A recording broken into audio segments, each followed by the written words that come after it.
Gunfire shatters the jungle's silence. Terrified birds burst into the sky as boots slam through the undergrowth. A young elephant calf stumbles backward, her wide brown eyes locked on the chaos unraveling before her. Poachers yell frantically, their rifles raised, smoke curling from recent shots. The jungle that once cradled her has become a battlefield.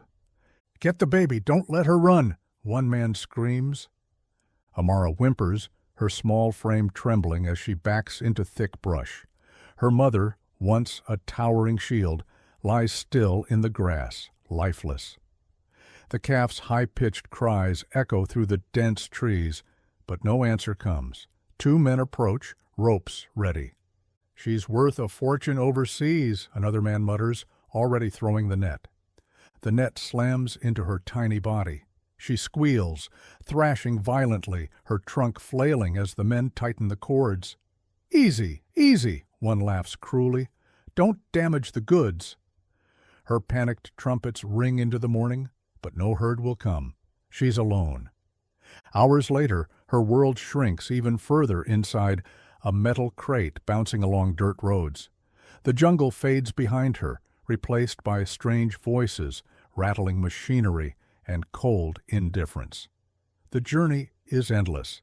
Days bleed into nights under flickering truck lights. In Lisbon, halfway across the world, preparations are underway. Inside the Lisbon Zoo, Director Silva adjusts his tie nervously as cameras flash. Reporters gather, eager for the zoo's newest attraction. "Is everything ready?" Silva asks his staff sharply. "Yes, sir. The enclosure's been prepared," a young zookeeper named Marta replies, glancing anxiously toward the shipment dock. The crate arrives under heavy guard. As it lowers to the ground, metal groans and chains rattle. The doors creak open, revealing the wide-eyed calf inside. "There she is," Marta whispers softly, heart aching at the sight. The baby elephant trembles as sunlight blinds her.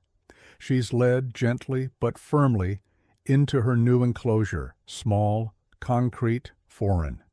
Cameras snap, visitors cheer, and Silva beams for the press. "Welcome to your new home, Amara," Marta says under her breath, forcing a weak smile as she watches the calf huddle in the corner. The public marvels at the exotic baby elephant. Children press against the glass, pointing excitedly. Parents snap photos, pleased to witness such a rare sight. But inside the enclosure, Amara freezes, overwhelmed by the strange smells, cold surfaces, and unfamiliar voices.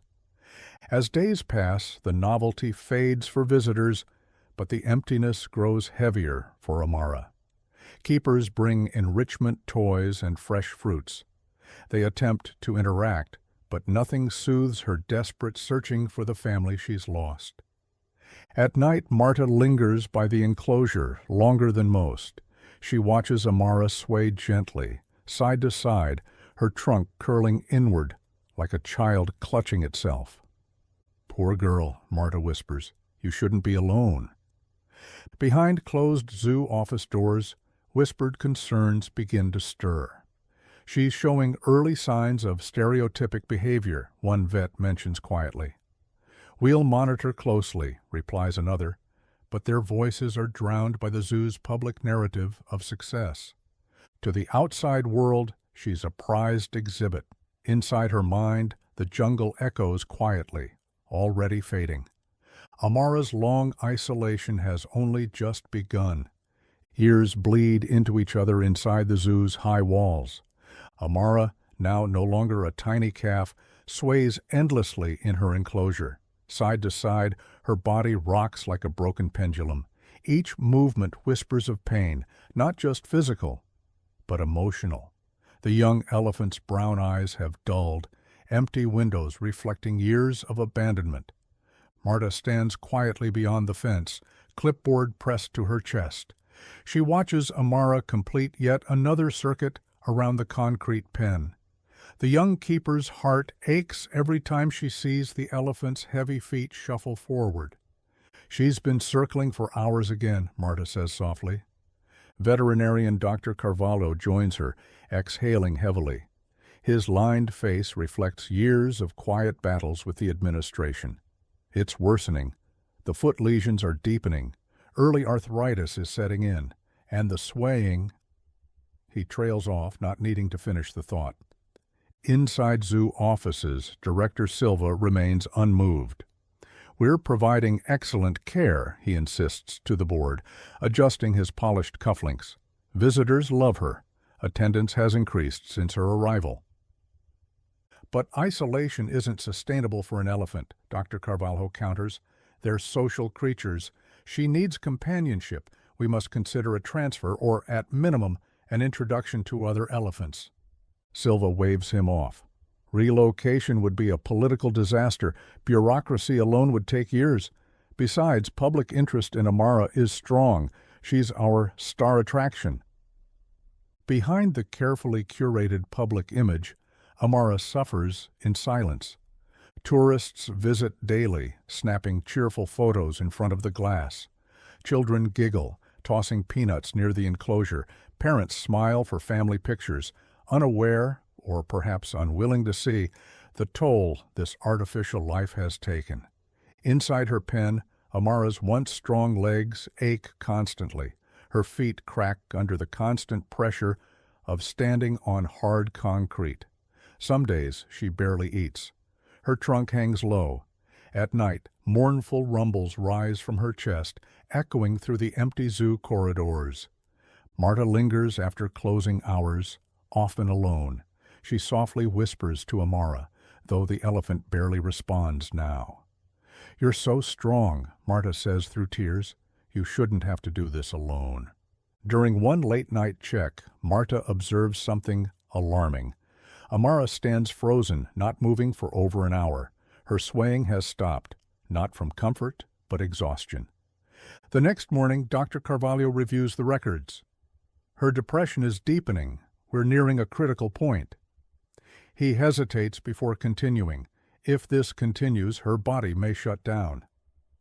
Meanwhile, Silva remains focused on the optics. "Media tours are scheduled next month," he informs his staff. "We'll highlight our excellent care and enrichment programs." Frustration simmers quietly among the keepers. Several staff members, including Marta, begin reaching out discreetly to international organizations. Whispered emails and quiet phone calls lay the foundation for what none of them dare say aloud yet. Amara needs to be rescued. For Amara, the days remain painfully consistent, concrete beneath her feet, metal walls around her, no herd, no family. Only the endless pacing remains, a desperate, hollow ritual that speaks louder than words ever could. And still, the silence stretches on. The video changes everything. A tourist named Elena, visiting from Sweden, films Amara during her family's vacation. The footage is painful.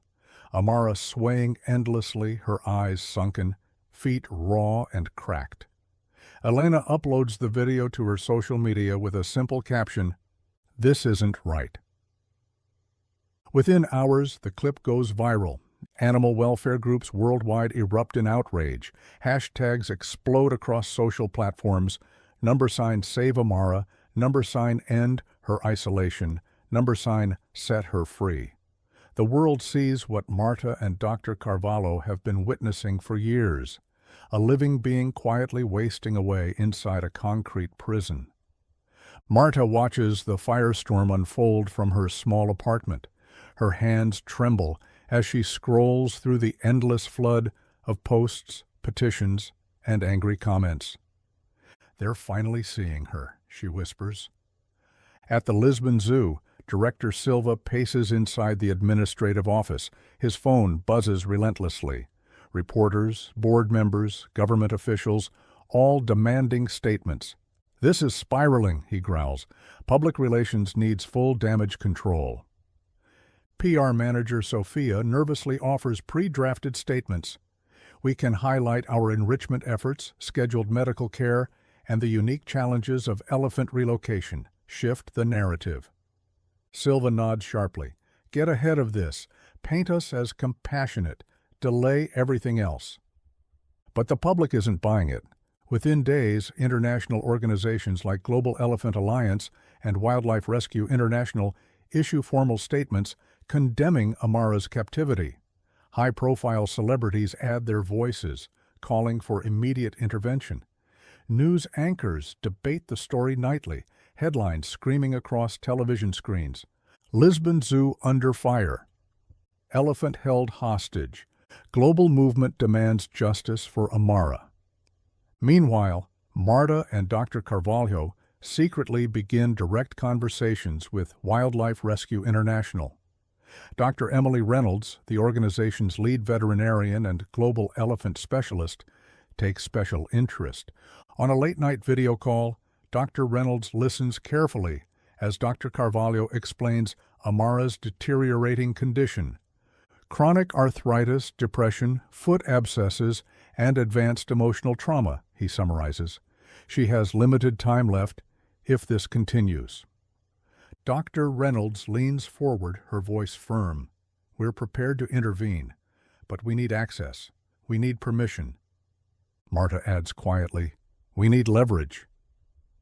Outside the zoo, protests swell. Hundreds gather daily, waving signs reading, Freedom for Amara. Media crews broadcast live as emotions rise. Marta watches from inside the staff break room, tears in her eyes as she sees a young girl holding a hand-painted sign, Let her go home. Under intense scrutiny, Lisbon's government steps in. Parliamentarians debate emergency legislation. Public officials receive thousands of calls, emails, and personal letters pleading for Amara's release. Still, Director Silva resists. In a tense board meeting, he slams his fist onto the conference table. If we give in now, we set a precedent. Other zoos will be targeted next. We have protocols for a reason. But this isn't about politics anymore, Dr. Carvalho finally snaps, breaking years of quiet frustration. This is about her life. For the first time, Silva is silent. Outside, as rain drizzles onto the cobblestone streets, the protesters remain, unwavering, their voices louder than ever. And in her small enclosure, unaware of the war unfolding beyond the gates, Amara continues her endless, hollow sway. The world watches. The pressure mounts. The fight for her freedom is no longer a whisper. It is a roar. The rescue team arrives under gray Lisbon skies.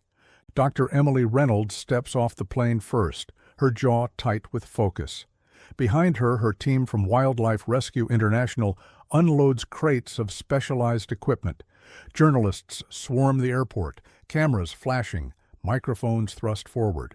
Dr. Reynolds, is Amara fit for relocation? Do you believe she can survive the transfer? What if the zoo refuses access? Emily offers only a measured reply. We will assess her. Every second counts. Inside the Lisbon Zoo, Marta stands at the gate, her heart pounding as the convoy of rescue trucks approaches. Dr. Carvalho joins her, his face lined with anxiety, but laced with hope.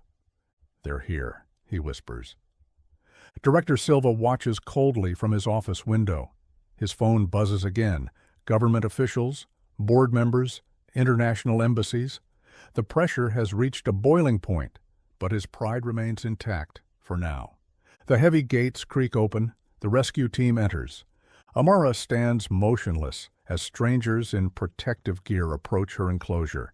Her massive body sways weakly, eyes distant. She senses the commotion, but lacks the strength to react. Dr. Reynolds steps closer, her voice calm and steady. Easy, girl. We're here to help you. Her team works swiftly. Blood samples, mobility tests, respiratory scans. Every result paints the same grim portrait. Amara is deteriorating fast. Her foot infections are spreading. Arthritis cripples her joints. Her breathing is labored. Hours later, the team gathers in the sterile boardroom. The atmosphere is suffocating. She's dangerously weak, Dr. Reynolds begins. But if we act now, immediately, she has a chance. Any delay significantly increases her risk of fatal collapse. Board members shift uncomfortably in their seats. Legal advisor Mr. Pereira clears his throat. There are transport permits, international protocols, veterinary clearances. Marta interrupts softly but firmly. She doesn't have the luxury of red tape. Government Minister Duarte, present by video call, adds pressure. The world is watching, gentlemen. Our nation's reputation is at stake. If we fail, we will carry that stain forever. Silva sits stiff, his fingers steepled under his chin. The storm outside grows heavier, rain pelting against the tall office windows. "And if the weather grounds transport?" he asks sharply. Dr. Reynolds nods. "If we don't move within the next 24 hours, flight clearance may be impossible for days." The room goes silent. Every second ticks loudly in their ears. "Vote," Minister Duarte commands. The boardroom fills with cautious hands raised one by one. Silva's jaw tightens as the final tally is counted. "The motion passes," announces the chairman. "Amara will be transferred." Outside the zoo, the waiting crowd bursts into applause as the news spreads. Protesters embrace. Reporters deliver breaking news headlines. The movement has won, but barely. Marta exhales shakily, gripping Dr. Carvalho's hand. "We did it," she whispers, tears threatening her composure. Preparations launch into overdrive. Specialized transport crates arrive. Vets administer medication to stabilize Amara's failing joints. The flight crew watches the radar anxiously as dark clouds gather. Inside her enclosure, Amara gently sways. Her world is changing, though she doesn't yet understand how profoundly. The fight for her freedom has broken through, but the most dangerous part still lies ahead. Dawn breaks over Lisbon as rain finally subsides. Inside the transport hangar, final preparations are underway. The modified cargo plane waits, its doors wide open, engines humming quietly. Inside the zoo, Amara stands within a custom-built transport crate, her body secured gently but firmly, her breathing slow and labored. Dr. Emily Reynolds checks her monitors one last time. Heart rate steady, sedation carefully calibrated. "We're ready," she says softly. Marta stands nearby, her eyes red-rimmed from sleepless nights. "You're going to be okay, girl," she whispers to Amara. "You've waited so long for this." Director Silva watches from a distance, his face unreadable. The media frenzy has kept him largely silent now, his influence reduced to mere observation as global eyes witness this historic rescue. As cranes lift the crate carefully into the transport truck, crowds line the zoo perimeter. Protesters, reporters, and families hold signs and phones, many wiping away tears. News anchors report live, their voices filled with emotion. After more than 4 decades of isolation, Amara's freedom is finally within reach. The convoy rolls slowly through Lisbon streets, escorted by police and rescue teams. Onlookers cheer, some clap. Others simply stand in respectful silence, hands pressed to their hearts. Hours later, the cargo plane ascends into the morning sky, cutting through clouds toward a place Amara has never known, but desperately needs, the expansive African elephant sanctuary in Kenya. Upon arrival, warm winds replace the cold concrete she's known for so long. The air carries scents of grass, earth, and life. The sanctuary team, led by local coordinator Amina Nugeri, greets Dr. Reynolds on the tarmac. "You've brought her home," Amina says, her voice full of quiet reverence. The team works quickly to unload Amara with extreme care. Her sedation wears off gradually as the crate is positioned at the sanctuary gates. Around them, wide-open fields stretch endlessly. Green grass sways beneath towering acacia trees. Herds of rescued elephants roam freely nearby, curious but cautious. "Open the gate," Amina instructs. The heavy door slides open with a slow groan. Sunlight pours into the crate, casting warm light across Amara's rough skin. Her trunk extends cautiously, tasting the unfamiliar air. For the first time in decades, her feet touch soft earth. Marta watches through tears, standing beside Dr. Reynolds and Dr. Carvalho. None of them speak, they simply witness the moment. A distant rumble draws Amara's attention. Slowly, a small group of female elephants approach. Their massive ears fan outward, trunks reaching as they close the distance. They emit deep, comforting rumbles, an ancient language of welcome. Amara stands frozen for a moment, her body tense. Then, as if instinct awakens deep within her, she extends her trunk toward the nearest female. The two gently touch. A soft, low trumpet escapes Amara's throat, not of fear but of relief. The keepers exhale. Marta's tears finally fall freely. Dr. Carvalho places a hand on her shoulder, his voice a whisper. She's no longer alone. The world watches as Amara takes slow, deliberate steps forward toward companionship, healing, and a life finally her own. After 40 years of silence, Amara's second chance has begun. Amara's journey reminds us that freedom is never guaranteed, but hope can endure even through decades of heartbreak. From terrified calf to isolated prisoner, from global outcry to a final reunion with her kind, her story proves the world can change when voices unite. Every rescued animal carries a story that deserves to be told. If Amara's journey moved you, don't forget to like this video, subscribe for more incredible animal rescues, and share her story with others. Together, we can keep raising awareness and fighting for those who cannot speak for themselves.